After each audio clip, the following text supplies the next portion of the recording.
샘터가족 여러분 안녕하십니까. 샘터지기 김덕현 목사입니다. 오늘은 갈라디아서 5장 16절부터 26절까지고요. 오늘 본문에서는 특별히 믿음으로 말미암아 의롭게 되고 구원받은 성도의 삶의 자세, 삶의 방향성에 대해서 가르쳐 줍니다.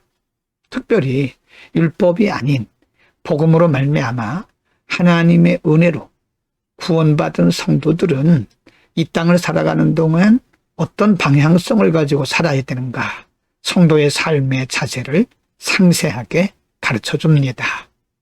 5장 16절과 25절에서 특별히 성령을 따라 행할 것을 강조합니다. 16.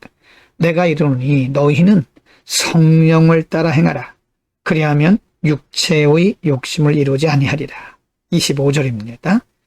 만일 우리가 성령으로 살면 또한 성령으로 행하라 라고 말씀하는데요. 성령을 따라 행하라, 그 말은 성령의 인도, 성령의 지시를 따라서 살아라, 그런 말씀입니다.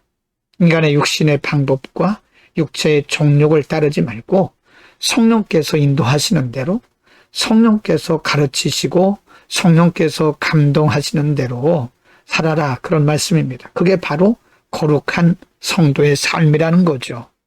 5장 17절 18절에서는요.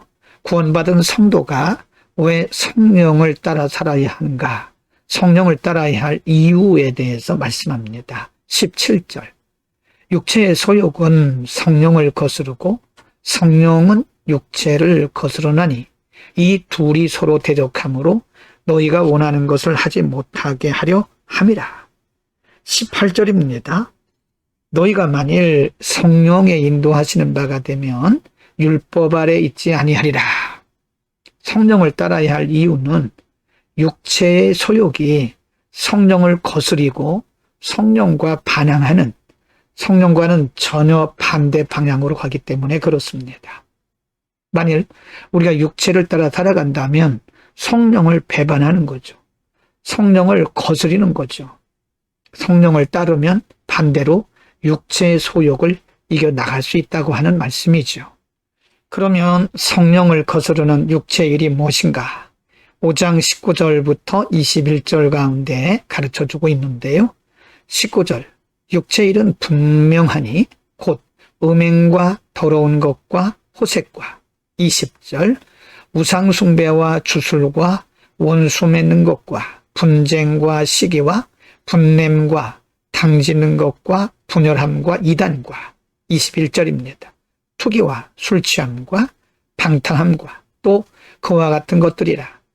전에 너희에게 경계한 것 같이 경계하노니 이런 일을 하는 자들은 하나님의 나라를 유업으로 받지 못할 것이라고 말씀합니다. 육체의 본성, 죄성으로부터 나오는 육체의 일은 분명히 여기 말씀하고 있는 여러 가지의 열매로 드러나게 되는 거죠. 그래서 이런 일들은 성령을 거스르게 되는 것이고 우리의 삶을 통해서 죄의 열매로 결과로 드러나는 겁니다. 우리 이런 육체의 일을 이기는 길은 바로 성령을 따라 살아가는 것입니다. 성령의 충만함을 받고 성령의 인도를 따를 때 우린 육체의 소욕을 넉넉히 이길 수 있는 겁니다. 여러분, 오늘 본문에서는요, 믿음으로 말미암아 하나님의 은혜로 구원받은 하나님의 백성, 성도들이 광야 같은 세상을 살아갈 때에 어떤 방향성을 가지고 살아야 되는가를 말씀해 주셨습니다.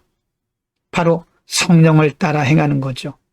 성령의 충만함을 받고 성령의 인도하심과 성령의 감동을 따를 때 우리는 육체의 소욕을 이기고 넉넉히 승리할 수 있는 겁니다. 말씀과 성령의 충만함을 받아야 됩니다. 이 마지막 때 죄가 관용하고 우리를 미혹하는 수많은 유혹들이 이곳저곳에 있는데 우리가 죄와 유혹을 이기기 위해서는 반드시 성령의 충만함을 받고 성령의 감동하심과 인도하심을 따라야 되는 겁니다. 기도와 말씀과 예배를 통해서 늘 성령의 충만함을 받고 성령 안에서 성령을 따름으로써 승리하는 우리 모두가 됩시다. 기도하겠습니다. 거룩하신 아버지, 은혜로 말미암아 구원받은 우리들이 이 세상을 살아가는 동안 어떻게 거룩하게 살 것인지 오늘 가르쳐 주셨습니다. 성령의 소욕은 육체를 거스리고 육체의 소욕은 성령을 거스린다고 말씀해 주셨습니다. 우리에게 성령의 충만함을 주셔서 우리가 넉넉히 이 세상과 죄와 그리고 사단의 유혹을 이겨나갈 수 있게 하옵소서. 예수 그리스도의 이름으로 기도드립니다. 아멘.